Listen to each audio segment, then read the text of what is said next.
Felipe Neto faz fake news contra Elon Musk e é desmascarado. E não é segredo para ninguém, o assunto Elon Musk vai render por muito tempo aqui no país. Afinal de contas, ele está implacável na luta pela nossa liberdade de expressão. Mas para contextualizar vocês, vamos lá. O senador Eduardo Girão, que eu já tenho aqui que deixar a minha moção de aplausos pelo brilhantismo em seu trabalho, sempre um exímio defensor da liberdade e principalmente dos valores cristãos, dos valores morais dentro do Senado Federal. Ele que inclusive encampa com muito vigor a bandeira anti-aborto dentro do Senado e é bastante implacável quanto aos arroubos autoritários do STF. Ele apresentou um requerimento para que o Senado escute o Elon Musk e o jornalista Michael Schellenberg, assim que pronuncia? Deve ser. É justamente aquele que denunciou os abusos praticados contra o Twitter. Vamos abrir aspas aqui para o senador Eduardo Girão e o tweet dele que vai vir aqui ao lado. Vitória do Brasil e da liberdade. Aprovamos agora o requerimento na Comissão de Segurança do Senado Federal para ouvirmos oficialmente, mesmo que de forma virtual, o senhor Elon Musk e o jornalista Schellenberg sobre o escândalo dos arquivos do Twitter que revelaram censura política no país. Paz e bem. Parabéns, Girão. Parabéns. E naturalmente essa oitiva vai ter que ser virtual, porque se eu fosse o Elon Musk eu não seria louco de vir para o Brasil. Afinal de contas ele vai acabar detido dentro do próprio aeroporto, como aconteceu com o jornalista português no dia das manifestações convocadas por Jair Bolsonaro. Aí no meio disso, Felipe Neto fez uma fake news e depois ele recuou e deletou, mas o print é eterno, tá aqui o Felipe Neto. Primeiro, o ex está sendo processado por ajudar ditadores da Arábia Saudita a capturarem pessoas por tweets.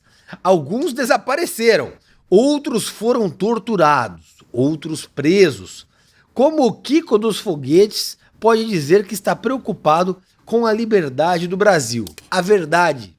Irregularidades teriam ocorrido entre 2014 e 2015, quando o Twitter era comandado por esquerdistas. Musk comprou a plataforma somente em 2022, ou seja, 7 anos depois. O Nelipe Feto culpando o Musk por algo que o Twitter fez de errado há 7 anos antes. Ou seja, ele não está preocupado com a verdade. Ele inclusive criou toda uma teoria e afirmou fatos em uma época que o Elon Musk não estava nem pensando em ter um Twitter. Aí depois disso ele simplesmente apagou como se nada tivesse acontecido, sequer um pedido de desculpas. Afinal de contas, como todo esquerdista, não há compromisso com a verdade no Felipe Neto. E apenas uma curiosidade, ele participou do grupo de trabalho do governo federal sobre combate a fake news e disseminação do ódio. Naturalmente, Felipe Neto não vai parar no inquérito de fake news em lugar nenhum. E os ataques completamente imbecis da esquerda acéfala não para por aí. Olha só o sobrinho da Dilma, também conhecido como Pedro Rousseff. Governo Lula acaba, em letras maiúsculas, D minúsculas, anunciar em letra maiúscula, Q minúscula, irá suspender em letras maiúsculas todos os contratos com a Starlink, companhia de Elon Musk. Grande dia. Só para você ter algumas informações sobre o serviço da Starlink no Brasil, mais de 40 mil escolas de regiões afastadas da Amazônia ficariam sem internet imediatamente se esse contrato fosse suspenso. Centros de saúde Yanomami, aqueles que são vítimas do genocídio, sabe? Também seriam altamente prejudicados. Finalmente temos um presidente que se importa com a educação e com os índios, não é? Só que o Elon Musk afirmou o seguinte, ele não vai tirar o sinal das escolas mesmo sem contrato. Afinal de contas, ele está muito mais preocupado com o Brasil do que toda a esquerda junto. E aí vem a cereja do bolo. A Polícia Federal do Lula abriu um inquérito para investigar o Elon Musk.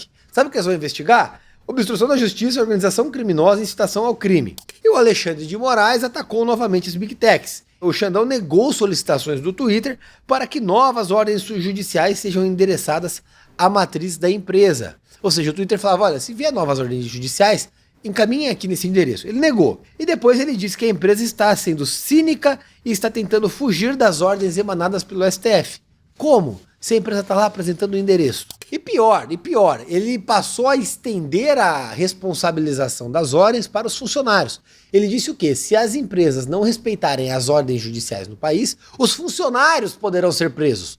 Ou seja, O funcionário que ele cumpre ordens, ele está sob um regime de subordinação, nos termos da própria CLT, ele vai responder criminalmente como se ele tivesse dever de autotutela para forçar a empresa a qual ele trabalha a cumprir ordens que são de responsabilidade dos gerentes, do CEO das empresas. É uma ordem que extrapola as competências do judiciário, que extrapola as competências do próprio ministro julgador, uma vez que os funcionários sequer são parte do inquérito. Então eles não podem ser objetos de decisões emanadas por aquele inquérito. Até porque não há como presumir que eles tenham ciência da decisão que o STF emanou, uma vez que a parte intimada é a empresa na pessoa dos seus procuradores, e não dos seus funcionários. Mas nada disso importa, afinal de contas nós estamos em um país que não existe legislação, não existe segurança jurídica, existe apenas a caneta do julgador. E olha que absurdo, a gente está também no país das mamatas, e o governo, ou seja, você, pagou uma passagem internacional pro amigo da Guajajara, é isso.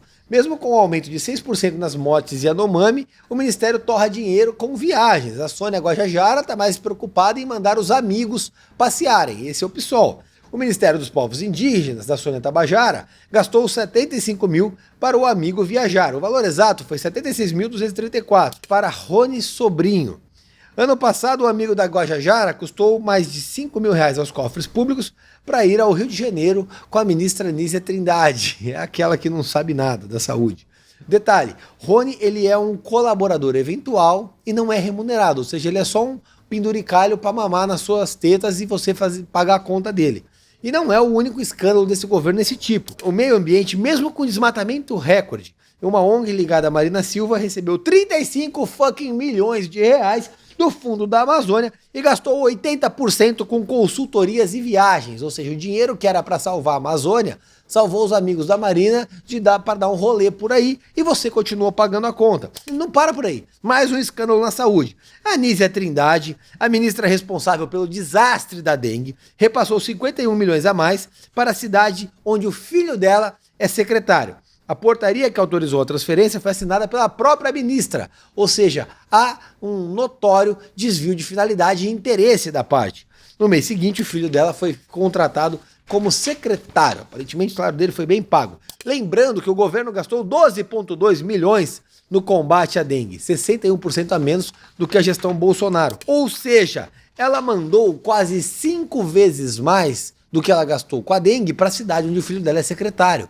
Mas aí ninguém chama ela de incompetente, de genocida, e a imprensa simplesmente fica quieta diante desse desastre. Falando em desastre, o Tribunal de Justiça do Mato Grosso derrubou uma lei municipal que impedia o uso de linguagem neutra nas escolas, ou seja, o Tribunal de Justiça do Mato Grosso permitiu o uso de linguagem neutra nas escolas. Apenas alguns dados do Brasil. 9,3 milhões de pessoas são analfabetas. O analfabetismo funcional atinge 38 milhões de brasileiros e quase 6% das crianças e adolescentes estão fora das escolas. E o que o Tribunal de Justiça do Mato Grosso e a esquerda são preocupados? Com linguagem neutra, aquela porcaria de todes. A proibição da linguagem neutra em um país que a maioria sequer sabe interpretar um texto não deveria sequer ser pauta de discussão. E a linguagem neutra é uma coisa completamente estúpida que prejudica uma ampla gama de pessoas que são surdos mudos e que se comunicam por sinais. Porque como é que você vai se comunicar em linguagem neutra por sinais? E vale dizer que a gramática é regida por lei e ela não admite a linguagem neutra. Ou seja, o Tribunal de Justiça do Mato Grosso fez uma decisão contra a legem, contra a lei. A lei que foi derrubada, abrindo aspas, a expressa proibição para instituições de ensino e bancas examinadoras de seleção de concursos públicos de uso de novas formas de flexão de gênero e número das palavras da língua portuguesa em contrariedade às regras gramaticais consolidadas, estabelecendo medidas para aprendizado de acordo com a norma culta e orientações de ensino. O Ministério Público argumentou que somente a União pode legislar sobre diretrizes e bases na educação. E aí derrubou a decisão por um argumento indireto.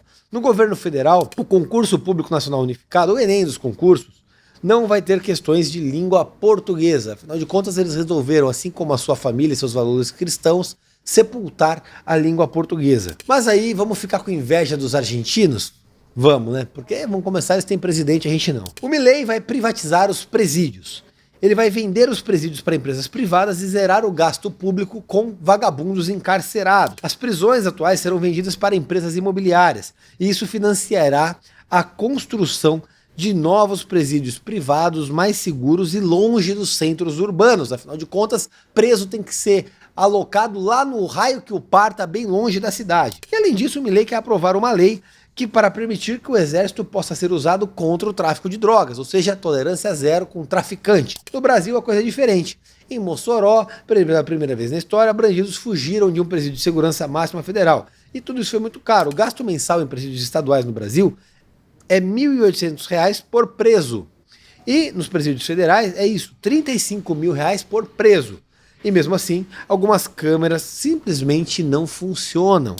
Acabou de sair. Câmara, comissão aprova moção de louvor a Musk por enfrentar censura. E olha lá, a Câmara dos Deputados aprovou em uma comissão uma moção de louvor ao Elon Musk pelo seu combate à censura, um combate implacável. Quero parabenizar os parlamentares envolvidos nessa aprovação. É uma medida louvável. Moções não tem lá um grande valor, mas isso demonstra que existem pessoas sérias no país que estão ao lado de Elon Musk, por mais absurdo que seja a perseguição que ele vem sofrendo na sua luta pela nossa liberdade de continuar falando o que a gente pensa. Tamo junto, um abraço e vamos processar tudo.